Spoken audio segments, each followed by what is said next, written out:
राम राम मंडळी, कसं काय? बरं आहे ना सगळेजण?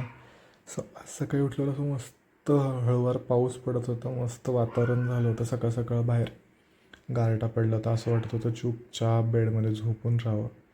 पण नाही, हिंमत केली, उठलो, बाहेर आलो तर असं मस्त धुकंसुद्धा पडलं होतं. आणि इथे आपलं खरं तर भगवा ध्वज आहे, पण तो सुद्धा असं पूर्ण ढगाने झाकला गेला होता. नंतर माझी अशी काही अवस्था झाली होती की असं गप चुपचाप अंगावर घेऊन झोपावं. पण ऑप्शन नसल्यामुळे आपण मस्त हुडी घातला आणि बाहेर पडलो रेजला घेऊन.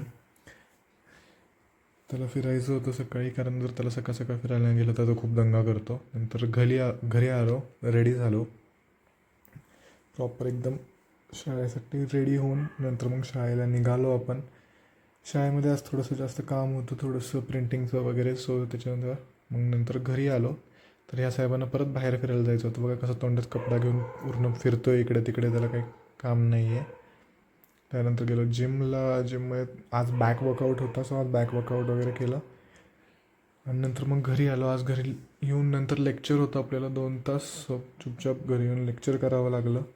त्याच्यानंतर म्हटलं आज डाएटला सुट्टी देऊया. सो नंतर खाली आलं तर हा स्वतःला साफ करत होता. मग सोनूला म्हटलं पावभाजी करूया, सो सोनूने पावभाजी केली होती. आणि नंतर मग परत रात्रीचं असं थोडं माइंड फ्रेश करण्यासाठी परत टेरेसवर गेलो होतो. जरा बरं वाटत होतं, कारण वातावरण खूप छान झालं होतं. गारठा पडला आहे सगळीकडे आणि हे पाऊस अजून 2-3 दिवस तरी चालणार आहे असंच. नंतर खाली गेलो, रेजला फिरायला काढलं होतं बाहेर. तर हा पण साहेब, ह्याला पण पार्किंगमध्ये फिरायचं होतं.